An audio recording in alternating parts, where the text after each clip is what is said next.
Shalom, everybody, and Chag Sameach to everybody at JCHS. And today is Erev Sukkot. I just got my Arba Minim actually on Friday. And what I wanted to do, since I didn't have a chance to do this at the school, is just share a little bit about Arba Minim, how to check it for this year and also for future years, just for your reference, just to understand a little bit of the technicalities about how to choose Arba Minim for Sukkot. So as you know, there are 4 Minim, which are the Lulav, the Etrog,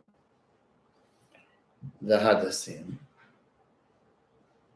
or the Myrtle, and the Aravot, which are still in their bag. I'm going to keep it there until I actually have to use it tomorrow, is the Aravot. And these things, we'll discuss what this is. Koishalach, a great Yiddish word. In Sephardim do it very differently, and we'll discuss that as well. So, as we said, if you look at the structure of a lulav, they look like 4 of the body parts. We'll start with a little bit of kind of spirituality, of thought about the Arba Minim, what they represent. So this lulav looks like a spine. The spine is connected to the brain stem. It's connected to your brain. In fact, the spine is arguably outside of the heart the most vital part of the entire body because it connects your brain to everything else that you do. The etrog looks like a heart, as you can see clearly demonstrated. And a heart is about the size of your fist, and this is about the size of your heart, more or less. So this is the etrog. So you have your spine and your heart. Arguably, the brain and the heart, the 2 most important parts of any person, 2 important organs of any person, where all our thoughts, all our emotions, all our brain, the heart, it's literally pumps blood throughout the entire body. And so they are represented with the lulav and the etrog. The hadassim, you have to get a little bit of a closer look. They have like slits, and each hadas individually is kind of slit like our eye. It's basically the same color. If I held it up, same shape. If I held it up, it's about similar, or at least a similar shape. So the hadassim are our eyes.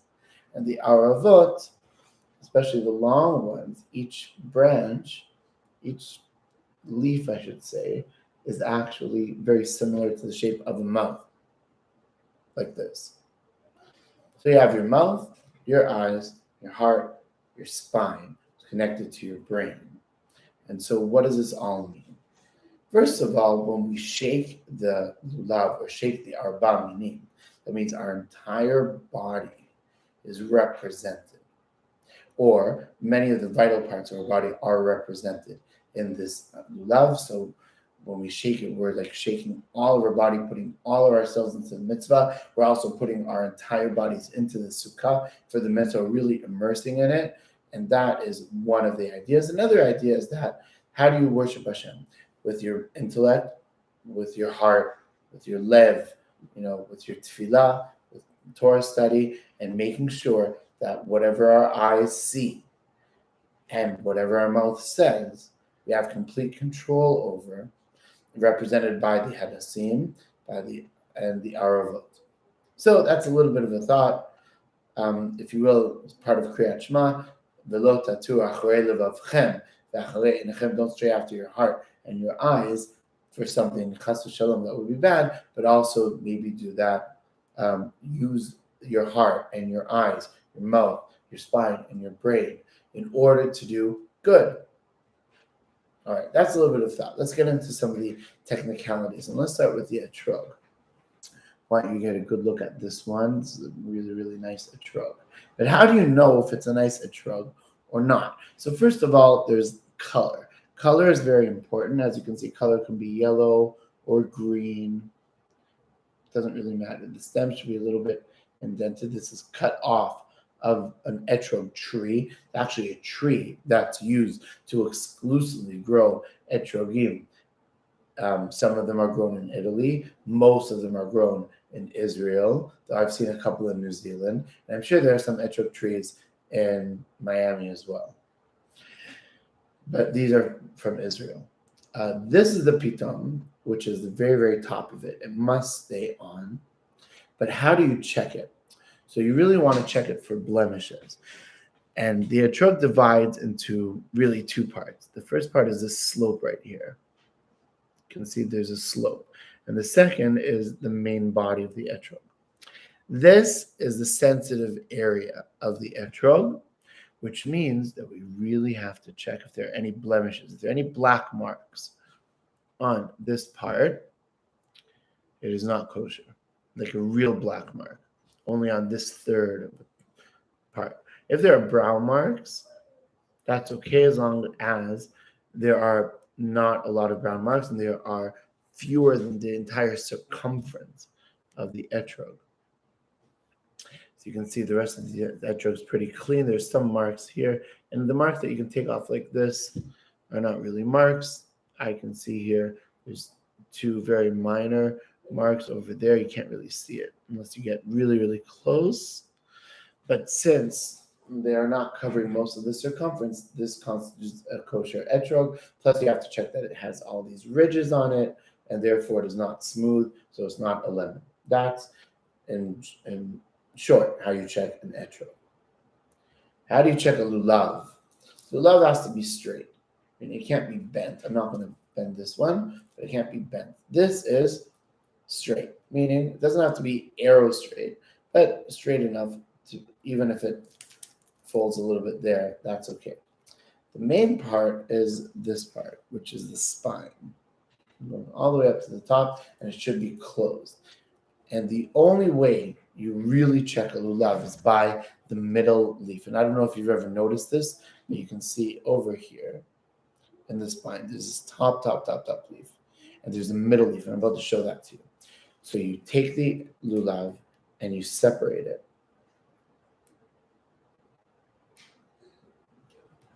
And you'll see this leaf, and I'll bring it really up close. This leaf is actually a double leaf.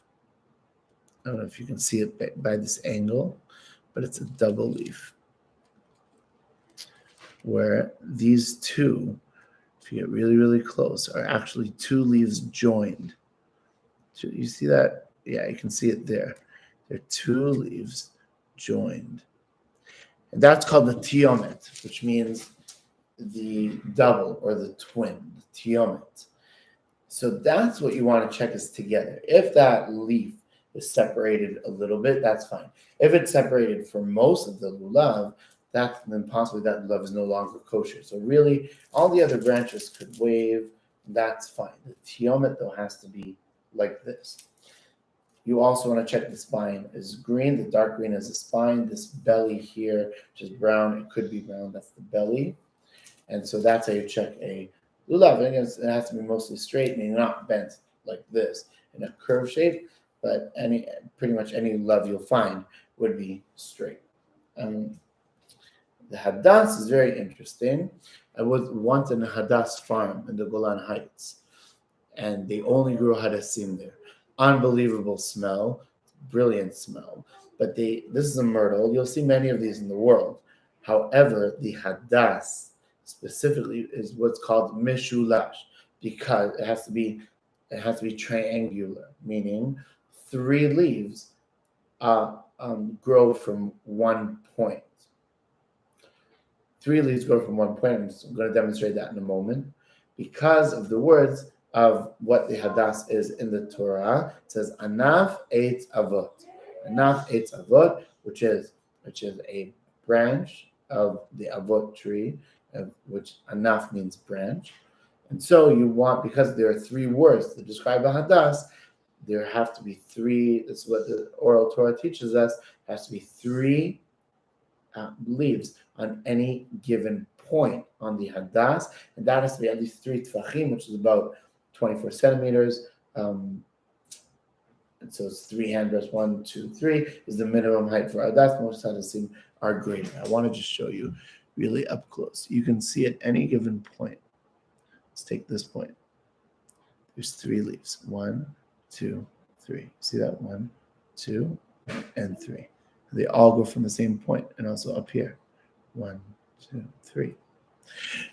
It's all from, and you have to grow it especially in order for it to be made. The two main places where you get hadassim from are a place called Nov in the Golan Heights and Tzfat. Tzfat grows a lot of hadassim. They're colder weather climates, and they're very conducive to growing these, but you have to know how to grow them. Then there's the Arava, which are willow. Now, not every willow tree is a typical Arava. This Arava, and again, just because of the moisture, I'm not going to take it out, but you can see here, the branches are red. The actual branches are red. The leaves need to be green, not wilting. In Yerushalayim, what we used to do with my kids, this is before we went to New Zealand, we always did a hike in the middle of Chol HaMoed. There was a tree there that was for the public, and you were allowed to take it. It was an Arava tree, and they're called Arvei Nachal. Arava is a willow, and Arvei Nachal means the willows of the stream.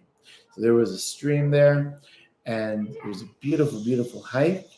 And on the street, there was this huge, gigantic Arava tree that everyone used to come and pick the leaves from the Arava in the middle of Sukkot, so that you'd have it for Hoshana Rabbah, where you take actually 5 Aravot for the end of Sukkot, and also very hot in Israel, like it is in Miami, and you could actually, these could dry out. You have to keep these in the fridge here or under in plastic, indoors, and air conditioning, so it won't dry out. But if it does, in Israel, at least you had an option of picking other willows. Are other willows kosher that are not red-leaved?